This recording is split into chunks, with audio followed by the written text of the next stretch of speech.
कामयाब औरत बनने के लिए बाइबल में छिपे 12 राज। टूटा हुआ सपना। अमेरिका के एक छोटे शहर में एक लड़की रहती थी। उसका नाम था एलिशा। वह बहुत शांत स्वभाव की थी। बचपन से ही उसे परमेश्वर के बारे में सुनना अच्छा लगता था। उसकी माँ अक्सर उसे बाइबल पढ़कर सुनाती थी, लेकिन उसका जीवन आसान नहीं था। पिता बीमार रहते थे, घर की आर्थिक स्थिति कमजोर थी, लोग उसे कमजोर समझते थे। एलिशा का एक सपना था। वह चाहती थी कि उसका जीवन परमेश्वर के लिए उपयोग हो, लेकिन समय के साथ उसका विश्वास कमजोर होने लगा। एक दिन उसने आईने में खुद को देखा और धीरे से कहा, क्या मैं कभी सफल बन पाऊंगी? आत्मिक पुकार। एक रात एलिशा बहुत उदास थी। वह अपने कमरे में घुटनों पर बैठकर रो रही थी। उसने प्रार्थना की, प्रभु, मुझे रास्ता दिखाओ। मैं जीवन में क्या करूं? प्रार्थना करते समय उसने अपने दिल में एक गहरी शांति महसूस की। उसे लगा जैसे परमेश्वर उससे कह रहे हों, सच्ची सफलता संसार से नहीं, मेरे राजों से मिलती है। उसी रात उसे एक आत्मिक दर्शन मिला। उसने देखा कि एक सभा में एक सेविका प्रचार कर रही है। सभा में पवित्र आत्मा की शक्ति बहुत प्रबल थी। लोग चंगाई पा रहे थे, रो रहे थे और परमेश्वर को अनुभव कर रहे थे। एलिशा ने महसूस किया कि परमेश्वर उसे सिखा रहे हैं, कामयाब स्त्री बनने के लिए 12 आत्मिक राज अपनाने होंगे। परमेश्वर को जीवन में पहला स्थान देना। मत्ती 6:33। पहले परमेश्वर के राज्य और उसकी धार्मिकता की खोज करो। एलिशा पहले अपने सपनों के पीछे भागती थी। वह सोचती थी कि सफलता मतलब पैसा और प्रसिद्धि है। लेकिन उस दर्शन के बाद उसने एक निर्णय लिया। उसने अपनी डायरी में लिखा, आज से मेरा जीवन परमेश्वर के लिए होगा। वह रोज सुबह 4 बजे उठने लगी। वह बाइबल पढ़ने लगी। वह उपवास करने लगी। शुरुआत में यह सब आसान नहीं था। कई बार उसे नींद आती थी। कई बार उसका मन हार मानना चाहता था, लेकिन उसने अपने विश्वास को पकड़े रखा। आत्मिक बदलाव। धीरे धीरे उसके अंदर शांति आने लगी। उसका डर कम होने लगा। उसका आत्मविश्वास बढ़ गया। उसका चेहरा चमकने लगा। लोग उसके अंदर बदलाव देखने लगे। आत्मिक सीख। कामयाब स्त्री वही होती है जो परमेश्वर को पहला स्थान देती है। प्रार्थना को जीवन बनाना। 1 थिस्सलुनीकियों 5:17। निरंतर प्रार्थना करो। एलिशा ने समझा कि प्रार्थना सिर्फ शब्द नहीं होती, यह परमेश्वर से संबंध होता है। उसने अपने जीवन में एक नियम बनाया, हर सुबह प्रार्थना, हर समस्या में प्रार्थना, हर निर्णय से पहले प्रार्थना। शुरुआत में उसे ध्यान लगाना मुश्किल लगता था। उसका मन भटक जाता था, लेकिन उसने हार नहीं मानी। आत्मिक अनुभव। एक दिन प्रार्थना करते समय उसने महसूस किया कि उसका दिल बहुत हल्का हो गया है।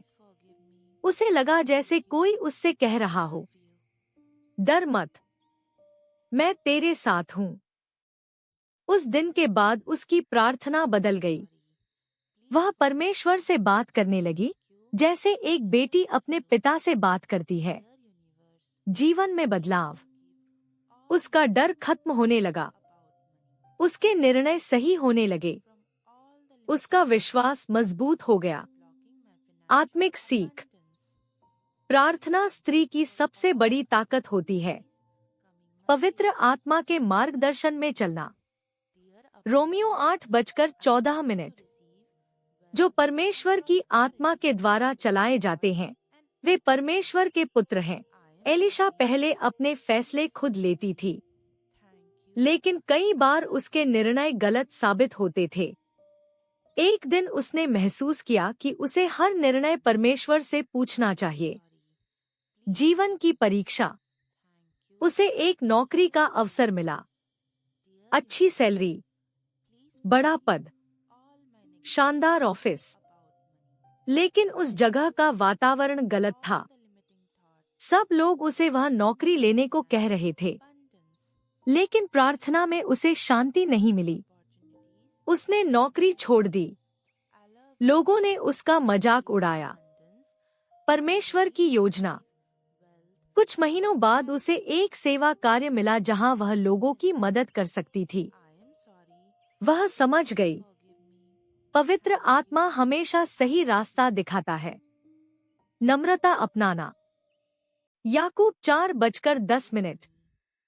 प्रभु के सामने दीन बनो, वह तुम्हें ऊंचा करेगा। धीरे धीरे एलिशा लोगों को बाइबल सिखाने लगी। लोग उसकी बातें सुनकर प्रभावित होते थे। लोग उसकी प्रशंसा करने लगे, लेकिन उसके दिल में डर था, कहीं वह घमंडी ना बन जाए। उसने प्रार्थना की, प्रभु मुझे नम्र बनाए रखना। एक दिन उसने एक बड़ी सभा में गवाही दी।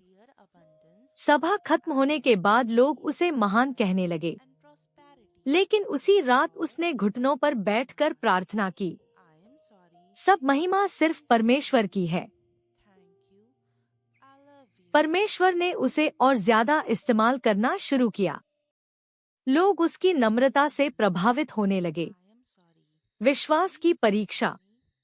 एलिशा अब लोगों को परमेश्वर के बारे में सिखाने लगी थी। उसके अंदर आत्मिक शक्ति बढ़ रही थी, लेकिन आत्मिक जीवन में हमेशा परीक्षा आती है। एक दिन उसके पिता की तबीयत अचानक बहुत खराब हो गई। डॉक्टरों ने कहा, स्थिति गंभीर है। एलिशा का दिल टूट गया। वह अस्पताल के बाहर बैठकर रोने लगी। उसने परमेश्वर से कहा, प्रभु मैंने तुझ पर भरोसा किया, फिर यह क्यों? उस रात उसने पूरी रात प्रार्थना की। उसी समय उसके दिल में एक वचन आया, विश्वास कभी मत छोड़ो। मरकुस 11:24। जो कुछ तुम प्रार्थना में मांगते हो, विश्वास करो कि तुम्हें मिल गया है। विश्वास कभी मत छोड़ो। मरकुस 11:24। जो कुछ तुम प्रार्थना में मांगते हो, विश्वास करो कि तुम्हें मिल गया है। एलिशा ने डॉक्टर की रिपोर्ट देखी। हालत बहुत गंभीर थी, लेकिन उसने फैसला किया कि वह डर की जगह विश्वास चुनेगी। वह हर दिन अपने पिता के पास बैठकर बाइबल पढ़ती थी। वह धीरे धीरे प्रार्थना करती थी, प्रभु तू चंगाई देने वाला परमेश्वर है। आत्मिक संघर्ष। कई दिन तक कोई बदलाव नहीं हुआ। रिश्तेदार कहने लगे, सिर्फ प्रार्थना से कुछ नहीं होगा। लेकिन एलिशा ने हार नहीं मानी। चमत्कारिक मोड़। कुछ हफ्तों बाद डॉक्टर हैरान हो गए। रिपोर्ट में सुधार दिखने लगा। धीरे धीरे उसके पिता ठीक होने लगे। एलिशा ने समझ लिया, विश्वास असंभव को संभव बना देता है। प्रेम की शक्ति। अब एलिशा का विश्वास मजबूत हो चुका था, लेकिन परमेश्वर उसे एक और गहरा राज सिखाना चाहते थे, प्रेम और दया दिखाना। 1 कुरिन्थियों 16:14। सब काम प्रेम से करो। एलिशा एक दिन चर्च से लौट रही थी। रास्ते में उसने एक गरीब महिला को देखा जो अपने बच्चों के साथ सड़क किनारे बैठी थी। लोग उसे नजरअंदाज कर रहे थे। एलिशा के दिल में करुणा जागी। वह उसके पास बैठ गई। उसने उससे बात की, उसके लिए खाना खरीदा, उसके बच्चों के लिए कपड़े लाए। आत्मिक अनुभव। उस महिला ने रोते हुए कहा, आज पहली बार किसी ने हमें इंसान समझा। एलिशा का दिल भर आया। उसे महसूस हुआ कि परमेश्वर उससे कह रहे हैं, जब तुम दूसरों से प्रेम करती हो, तब तुम मुझसे प्रेम करती हो। जीवन में बदलाव। धीरे धीरे एलिशा जरूरतमंद लोगों की मदद करने लगी। गरीबों की सहायता, बीमारों के लिए प्रार्थना, दुखी लोगों को सांत्वना, पवित्र जीवन जीना। 1 पत्रस 1:16। पवित्र बनो क्योंकि मैं पवित्र हूँ। एक दिन एलिशा ने महसूस किया कि उसके कुछ पुराने दोस्त उसे गलत रास्ते पर ले जा रहे हैं। वे उसे संसारिक जीवन में वापस खींचना चाहते थे। एलिशा का दिल टूट गया। वह अपने दोस्तों को छोड़ना नहीं चाहती थी, लेकिन उसने प्रार्थना की, प्रभु, मुझे सही रास्ता दिखा। कठिन निर्णय। एलिशा ने फैसला किया कि वह अपने जीवन को पूरी तरह परमेश्वर को समर्पित करेगी। उसने गलत आदतों को छोड़ दिया। उसने अपना समय बाइबल पढ़ने और सेवा में लगाना शुरू किया। आत्मिक परिवर्तन।